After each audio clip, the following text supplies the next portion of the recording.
Okay, good morning guys. It's bright and early in the morning. It's like 6:45 out here. And I'm going to do a quick little video here for Vern. Vern out there, the Alberta boys.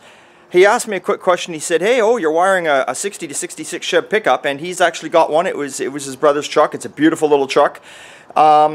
Anyway, he asked me, he said, maybe I'll learn some wiring tips off you.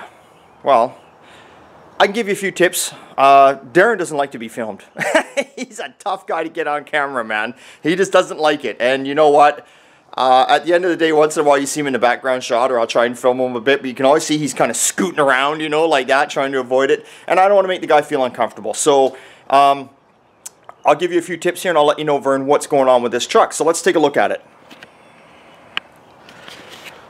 Okay, so first thing is first, Vern, what I'm going to tell you, and you already know this, and all you YouTubers out there that want to clue in know it too. When you rip the wiring out of a vehicle, do not get rid of it. Keep it. Now, as you can see, we put it in the back of the truck. The reason for this is a lot of times when you get a new wiring harness, you do not get a lot of the parts and pieces with it. And that's one thing that Vern asked me. He said, did you get a new harness, or are you making it from scratch? Well, we get new harnesses because we want to run a newer fuse panel. Now, there's absolutely nothing wrong with building it from scratch too. You can. Sometimes when you build it from scratch, let me turn this around. So I'm talking to you guys. Sometimes when you build them from scratch, it's definitely maybe a little cheaper to do it from scratch if you're doing it for yourself. Because people that work on their own cars never keep track of their hours really. So if you're doing it for yourself, you go out, you buy yourself a bunch of different rolls of wire, because you don't want to do everything in one color. That just sucks. You kind of want to keep everything in a different color like it should be. So you get your wire, you get all your loom, you get all your shit you're going to need, and you put the harness together yourself. And I'm sure by the time you did all that, you could definitely keep the cost down. But it does take, in my opinion, it's only my opinion, it does take a little bit longer, I think, than if you already have a harness that's already made, the wires are labeled, you bolt it in, bang, bang, bang, you know, and even then, the harnesses that you buy, there's always something you have to mess around with and fool with. But, so usually when it comes to customer stuff, unless it's some sort of custom job, we just buy a harness, a universal harness, or even sometimes you can buy the proper harness. Like the 68 Chevelle, we actually went and ordered the proper harness for a 68 Chevelle with the upgrades, like for electronic ignition and stuff like that. Now, we could have got that harness for this 60 Chev pickup we're working on, but we got the universal one just for the fact that they didn't have that one in stock where I'm located, and the universal one had a few extra features that the other one didn't have anyway. Well, anyway, so that's all I can say. So we either use Painless is a good one, Ron Francis is a good one, but the one that we tend to use more than ever around here, there's also Keep It Clean. We've used several of those, but the one we use most common around here is American Auto Wire.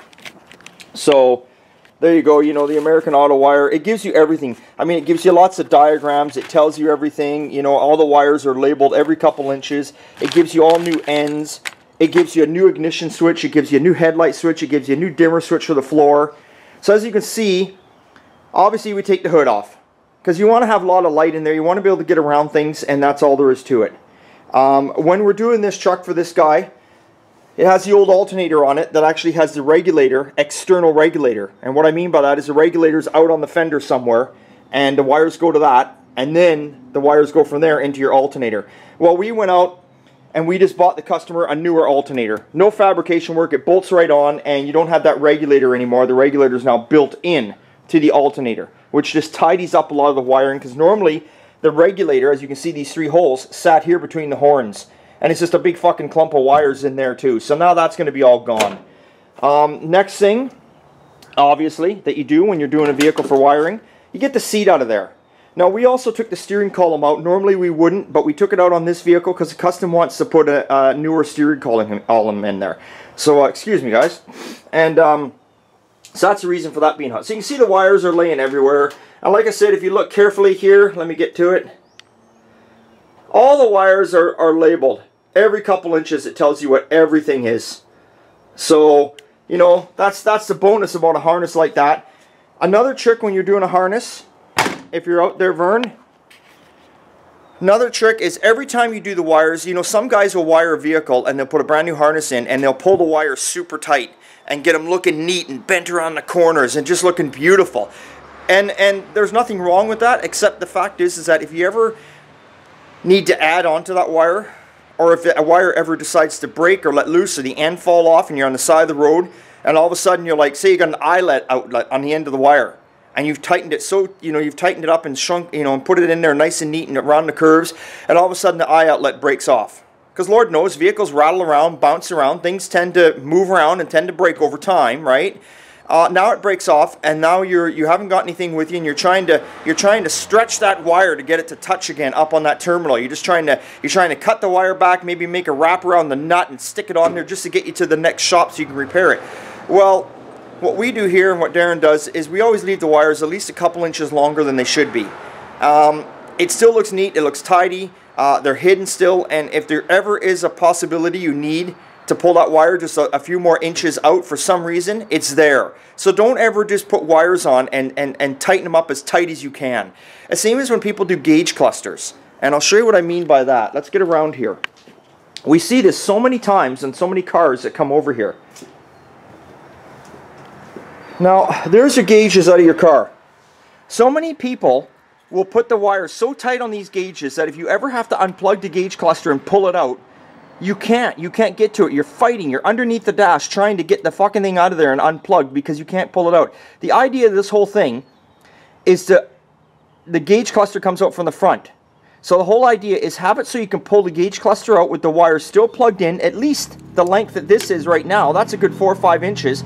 You're able to unplug it right in front of you while you're sitting on the seat, rather than having it so tight that you're jammed way up in there like that, if you know what I'm saying.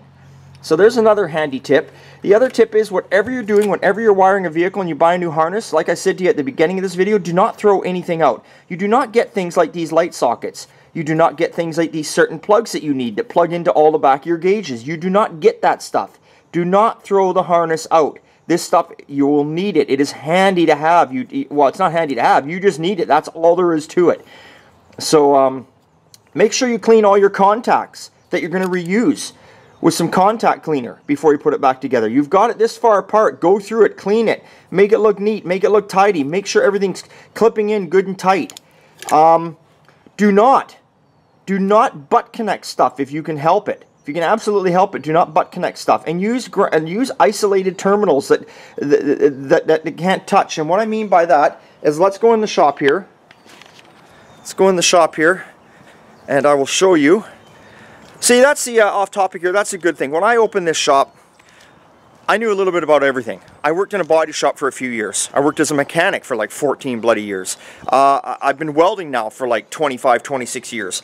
It wasn't like I did wiring on cars. I wired my own 52, my own Ford pickup. I used to do customer stuff. That's one good thing about this shop. When I started it, it's not like I was a novice guy that didn't know anything. I've got guys working for me because there's a lot of work here and I can't do it all myself now. But the nice thing is if I ever got stuck and I get slowed down and work, and unfortunately would have to lay my guys off, I can still do everything that needs to be done around here.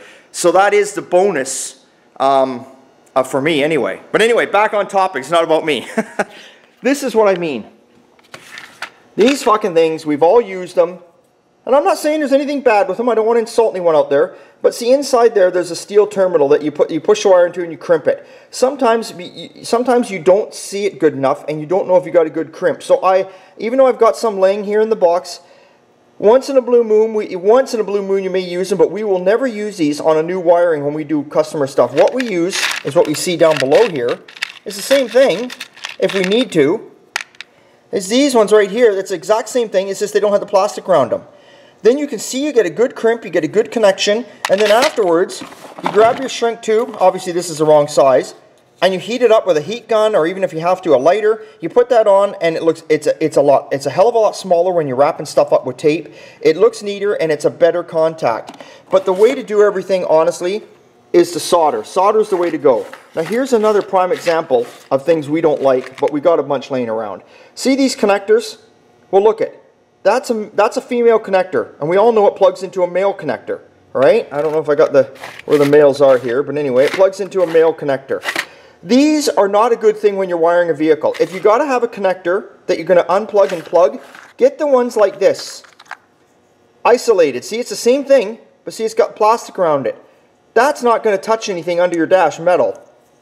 That is. And all you're going to do with something like that is you're just going to grab tape and you're going to wrap it up in a bunch of fucking tape, and it's just going to be a gaudy mess. This here, you can leave it out in the open, and if you ever got to unplug something, it's safe. Even if it's hanging down, it's safe. So, there's a few tips for you out there, Vern, if you're watching. I don't know what else to tell you. I will try and get Darren filmed doing something there going on. And that's it. So hey, remember, it's always good time at old time, and we will see you next time.